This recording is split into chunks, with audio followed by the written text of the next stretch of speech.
요한계시록 11장. 또 나는 지팡이처럼 생긴 잣대 하나를 받았습니다.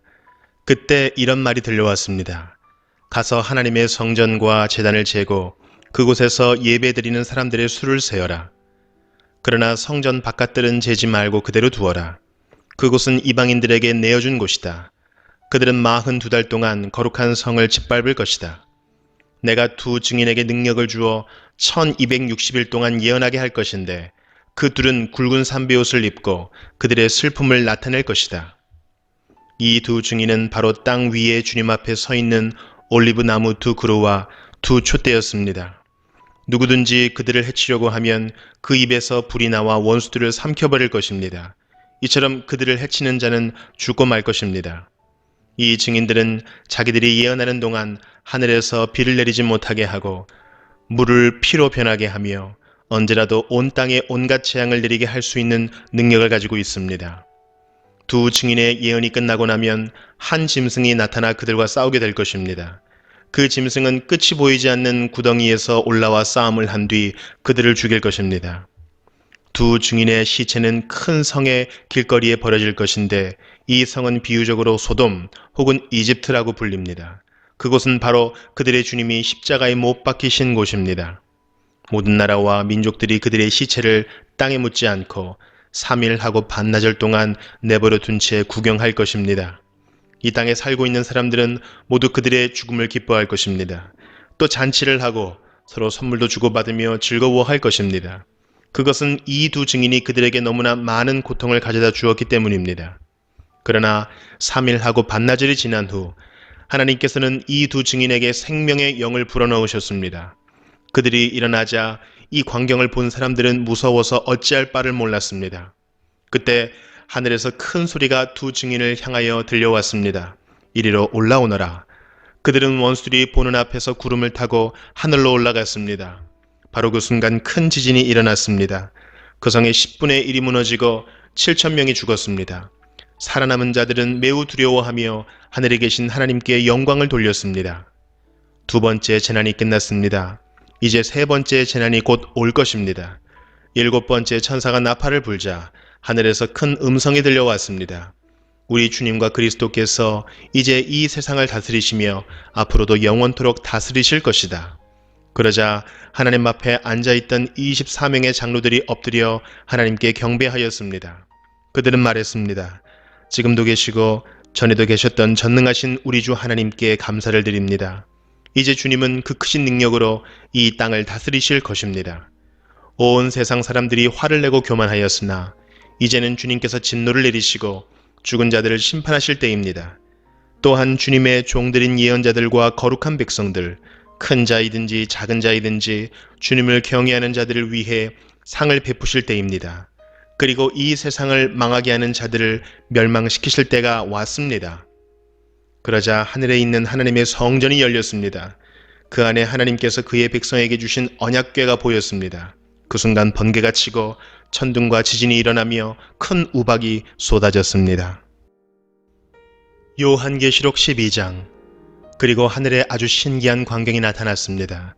한 여자가 해를 옷인양 입고 달 위에 발을 딛고 머리에는 12별이 달린 왕관을 쓰고 있었습니다.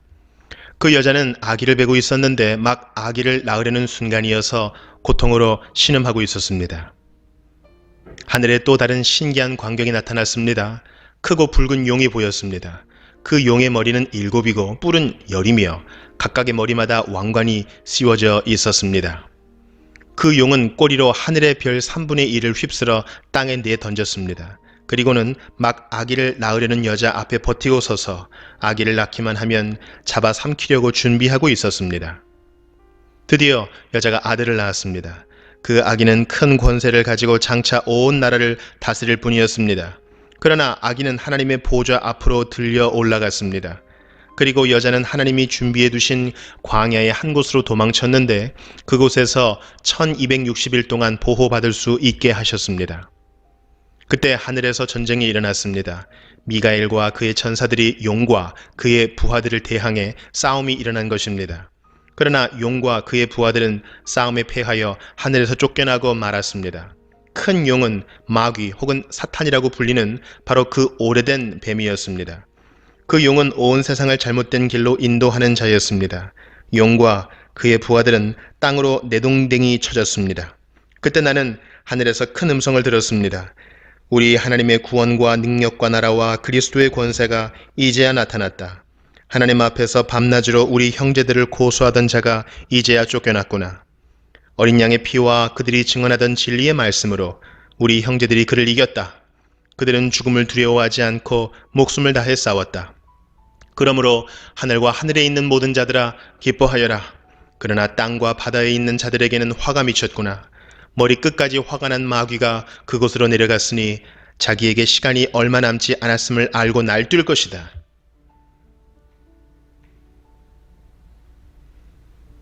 용은 자기가 땅에 내에 던져진 것을 알고 남자 아이를 낳은 그 여자를 찾아 나섰습니다. 그러나 여자는 큰 독수리의 두 날개를 받아 이미 광야에 마련된 곳으로 날아갔습니다. 그곳에서 여자는 3년 반 동안 뱀의 공격을 피하여 안전하게 지낼 수 있었습니다.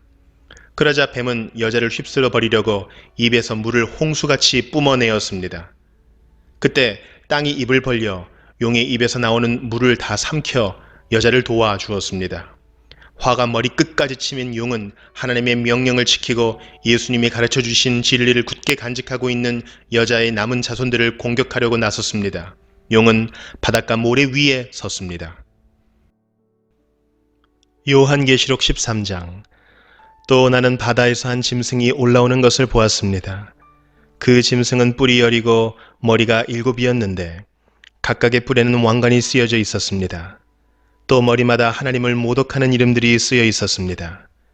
그 짐승은 마치 표범처럼 생겼는데 발은 곰의 발 같고 입은 사자의 입을 닮았습니다. 용은 그 짐승에게 자기의 힘과 왕좌와 권세를 주었습니다. 그 짐승의 머리 하나가 큰 상처를 입고 죽은 듯 하더니 거짓말같이 그 상처가 나으며 살아났습니다. 사람들은 그 기적에 놀라며 그 짐승을 따랐습니다. 그 짐승에게 이처럼 큰 능력을 준 용에게 경배하고 그 짐승에게도 역시 경배하며 이렇게 외쳤습니다. 이 짐승보다 힘센 자가 어디 있겠는가? 누가 감히 이 짐승과 맞서 싸울 수 있겠는가? 용은 그 짐승에게 교만한 말과 하나님을 모독하는 말을 하게 하고 42달 동안 용의 힘을 빌어 사용할 수 있는 권세를 주었습니다. 그 짐승은 그 기간 동안 하나님을 모독하고 하나님의 이름과 성전을 더럽히며 하늘에 있는 모든 이들을 욕하고 다녔습니다. 또 하나님의 거룩한 백성을 쳐서 이기는 권세를 받아서 이 땅의 모든 나라와 민족을 다스리게 되었습니다. 세상이 창조된 이후 죽임당하신 어린 양의 생명책에 기록되지 못한 땅에 사는 사람들은 모두 이 짐승을 경배하게 될 것입니다. 누구든지 귀 있는 자는 들으십시오. 사로잡힐 사람이라면 사로잡힐 것이며 칼로 죽임을 당할 사람이라면 칼에 죽임을 당할 것입니다. 이 말은 하나님의 거룩한 백성에게는 인내와 믿음이 필요하다는 뜻입니다. 그 뒤에 나는 또 한 짐승이 땅에서 올라오는 것을 보았습니다. 그 짐승은 어린 양처럼 뿔이 2개 있었는데 용처럼 말했습니다. 이 두 번째 짐승은 첫 번째 짐승 앞에 서서 첫 번째 짐승과 똑같은 힘을 행사하였습니다. 그 힘으로 치명적인 상처를 입었다가 살아난 첫 번째 짐승에게 이 땅에 살아있는 모든 사람들이 무릎 꿇도록 강요했습니다. 두 번째 짐승은 큰 기적을 행하였는데 사람들이 보는 앞에서 불이 하늘에서부터 땅으로 내려오게 하기도 하였습니다. 이 짐승은 이런 기적들을 행하여서 사람들을 현혹시켰습니다. 이 모든 것은 첫 번째 짐승을 경배하게 하기 위한 수단이었습니다. 또 사람들에게 칼에 맞고도 죽지 않은 첫 번째 짐승의 우상을 만들어 섬기도록 명령하였습니다. 두 번째 짐승은 그 우상에게 생명을 불어넣어 우상이 말을 하게 하고 그 우상에게 절하지 않는 사람들은 다 죽이라고 명령하였습니다. 그 짐승은 높은 자나 낮은 자나 부자나 가난한 자나 노예나 자유인이나 다 그들의 오른손이나 이마에 표를 받게 하였습니다. 그래서 이 표가 없는 자는 아무것도 사거나 팔 수 없게 하였는데 이 표는 짐승의 이름이나 그 이름을 뜻하는 숫자입니다. 지혜가 있는 자는 이 숫자의 의미를 알 수 있을 것입니다. 그 숫자는 사람의 숫자이며 666입니다.